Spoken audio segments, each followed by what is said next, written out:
Mahirap hindian ang sinasabi sa bidyong yan na may isang malawakang plano na may kinalaman sa politika at sa 2028. Yun. Hello. Po. Ma'am, how's your relationship with the President? Nakapag-usap na po kayo? No, I haven't seen him in ages. I'm sure he's not happy about what's happening. I'm certainly miserable about these developments. Sinasabi niyong plano ng gobyerno, pinlano ito, politically motivated. You think PBBM allowed this po? Hindi ko alam, inako ni SOJ Boying Remulla na siya nag-utos. Ngayon hindi ko alam kasi sa isang banda, masasabing alter ego ang bawat membro ng kabinete. Sa ibang banda naman, kusang ginawa ni Secretary of Justice. May pinaimbestigahan kayo sa Office of the Ombudsman, so i-furnish nyo sila ng copy ng findings ninyo, ma'am? Yes, definitely. Papadala natin doon. Dahil, as we know, this is only in aid of legislation at may mga legislation na rin kaming naiisip hinggil sa mga usaping ito. Kailangan i-forward na namin sa iba't ibang korte. Ma'am, itong findings ninyo, official na to, so no more hearings? Hindi ko pa alam. Ang tawag ko nga further findings because I'm not certain that we can close this. There are also allegations that, first of all, several weeks ago, a draft was mooted involving a warrant of arrest of 5 police officers, including Senator Ronald Bato de la Rosa. Of late, there has been a rumor, once again, that the Vice President will in fact be issued by the ICC a warrant immediately. So, alam natin na si VP Sara ay nandun sa listahan. Pero alam ko na nasa ibaba siya, no? Doon sa mga pinangalanan. Ngunit, ilang araw nakalipas, may mga report na siya na ang uunahin. Sorry, where did you get this information, ma'am? Nasusunod si VP Sara na arestuhin? Uso naman ng chismis ngayon. Chismis rin po. Meaning, no credible source, ma'am? Not yet. A few incredible sources, but nevertheless, we have to pay heed. And let me make it clear, I will oppose that warrant with everything I have. Foremost, the administration has said time and time again through the President himself that the ICC has no jurisdiction in the Philippines. Therefore, any warrant of arrest by the ICC cannot be enforced in this country for lack of jurisdiction. It is nothing, that warrant from the ICC, but a mere scrap of paper. Walang bale yun. In addition, there's no basis for the Philippine government to cooperate with the Interpol in enforcing an ICC warrant. The mere fact that a void warrant is transmitted through Interpol does not make it less void, does not make it valid. At ikatlo, as the hearings have established, the circumstances surrounding the investigations of the ICC in this country, the incidents leading to the issuance of these ICC warrants, and the enforcement of such warrants are politically motivated and really are in violation of Article 3 of the Constitution of the Interpol itself, which prohibits the Interpol from participating in any intervention or activity of a political character. Ma'am, sabi nyo, you will do everything para harangin sakaling magkaroon na rin ng arrest warrant laban kay VP Sara. Ano po mga action ang gagawin niyo? Wala tayong balak na isuko ang soberanya ng Pilipinas at ibaliwala ang ating husgado. So hindi baka maireklamo kayo ng obstruction of justice just in case? Hindi ko po alam. So ano mga action ang gagawin niyo, ma'am, para harangin sakali? Iniisip pa kung anong kailangan gawin dahil tulad nga ng sinabi ko, haka-haka pa lamang ito. Ngunit sa nakita natin sa mga nakaraang 2 taon, itong mga haka-haka, duda, suspecha, madalas nagiging totoo. So may mga preparation na rin si VP Sara dyan sa chismis na natanggap niyo, ma'am? Marahil po. Ma'am, Pero yung warrant na paparating para kay Senator Bato and other former police officials, credible na po yung source nyo dun, ma'am? Parang, kasi maliwanag yung listahan, pero andun siya sa sumunod na listahan ng ICC, di ba? Andun siya sa warrant, kaya't inaakala namin na yun na ang susunod. Pero hanggang ngayon, wala naman inilalabas at nagbago ang ihip ng hangin at ang balita ay si BP Sara. Ma'am, Yes. kanina nabanggit niyo po kanina na part ng diversionary tactic yung paglabas ng issue ng supposed paid trolls ng Chinese Embassy in Manila. Are you now saying that Senator Tolentino and the committee niya po were used po for this propaganda by the administration? Ay hindi ko naman gawain bumatikos ng kapwa senador, pero ang alam ko may utos talaga sa admin media na i-divert at mag-squid tactics ng bonggang-bongga, i-divert sa iba't ibang balita tulad ng mga sagupaan, yung fake news nga na tinake over na, yung kung ano-anong mga isla at islet, tapos yung balita ng 20 pesos rice, sinabay-sabay para ilayo sa tunay na problema. But as a sitting senator po, kayo po hindi kayo nababahala if there's some truth to it na although it's a widespread speculation na even before pa na gumagamit yung China ng machinery, ng propaganda machinery regarding naman, the WPS issue. Naku naman, sigurado tayong meron.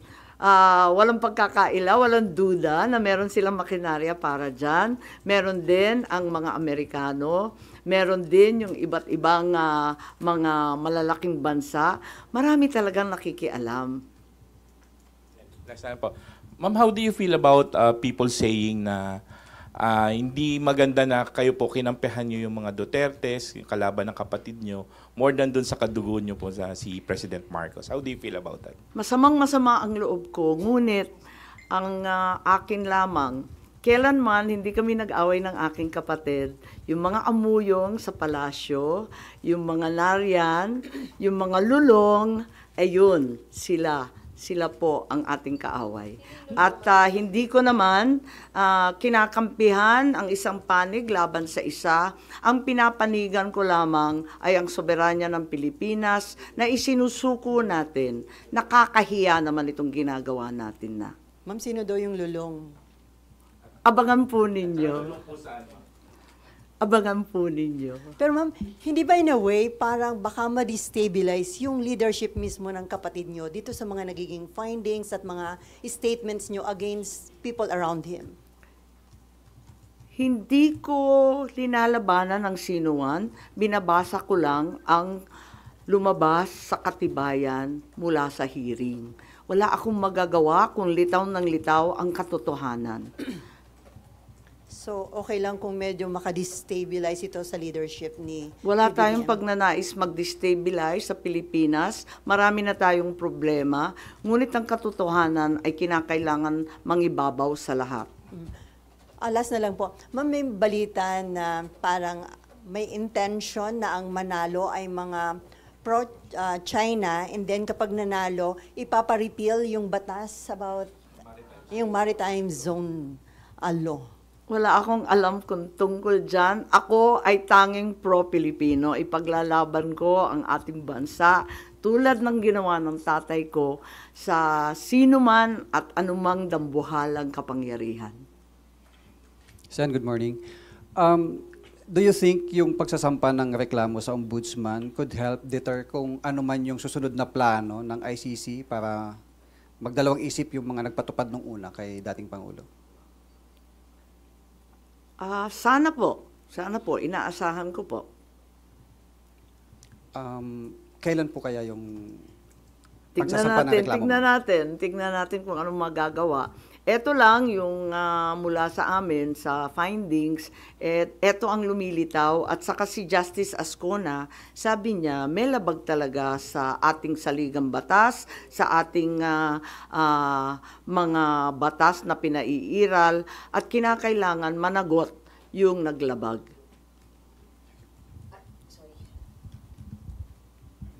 Ma'am, balikan ko lang, yung warrant, ICC warrant to, ma'am, no, yung narinig nyo para kay VP Sara. When is this coming out? Chismis nga lang kaya walang name and date. Ma'am, yung yung further findings nyo, does it need yung approval po ng committee members? Yes, hindi to committee report hindi ako kukunwari na committee report to. We are not in session, we're in recess. So, wala pa talagang committee report na masasabi. Kaya lang, sa daming nagtatanong, sa marami na nagsubaybay sa oras-oras na hearing, pakiramdam ko, obligado ako magsaad ng findings along the way. Kasi nga hindi matapos-tapos at hinahadlangan ng todo-todo. Ma'am, doon may binabanggit din po na yung Republic Act 9851, wherein it says na yung pag-present sa local court ng isang individual who is facing an allegation of crimes against humanity, hindi na kailangan. The government, although the term used was may surrender yung individual niya, do you think it's enough doon sa nangyari kay former president? Sa bagay na yan, sa palagay ko, ang Senado kasama ng Kongreso maaring magbago ng batas at liwanagan yung Article 17 nung 9851 kasi hindi maliwanag doon, parang natanggal sa proseso ng pagpipinal. Nakita ko yun, maliwanag yung surrender, maliwanag yung alin yung extradition. Maliwanag na yung surrender ay para sa dayuhan lamang. Pero, dun sa final version mukhang na-edit, kaya maari natin tignan yan dahil ang purpose ng investigation sa Senado ay talagang in aid of legislation.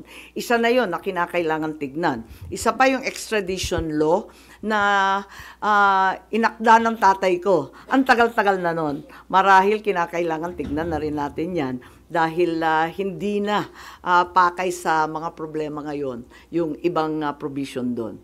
Since it's not yet amended yung binanggit niyo po na Section 17, that's still existing. Hindi po ba enough to justify what happened during yung March 11 arrest? Kapag hindi maliwanag ang isang bagay, binabalikan yung debate sa Senado, yung transcript at saka yung contextual analysis ng mga pahayag ng ipinasa, rinipaso yan. At maliwanag dun sa original na talagang yung surrender ay para sa dayuhan lamang. Kung bakit na iwaglit at naiwan yun at may nilagay na mga pag-aamyenda sina Senator Zubiri, sina Senator Gordon nung panahon na yon, hindi ko alam kung nakalimutan lamang o sa pagmamadali, hindi na isaayos ng maigi. Pero yan naman ang trabaho talaga ng mambabatas. Tignan at isaayos, iklaro ang mga hindi masyadong maliwanag. Ma'am, pareact lang dito. Yung kay Pangulong Marcos po tsaka VP Sara na trust and performance rating, kay Pangulo po 60% trust, 59% performance, pero it represents a decline po since nung fourth quarter ng bansa. Habang kay VP po, tumaas po siya ng 9 percentage point. Comment on this. Pasensya, pero hindi na ako nagbabasa ng survey. Kaya hindi ako up to date dyan. Ang nararamdaman ko, ang pagpuot, ang hinanakit, at ang galit ng mga Bisaya. Galing po ako sa Cebu, mamaya pupunta ako sa Davao. Alam na alam ko ang pakiramdam nila. Ngayon, kung ganito rin ito sa Luzon, ramdam ko sa Manila, hindi ugali ng Pilipino ang pang-aape sa matanda na may sakit. Hindi natin gawain yan.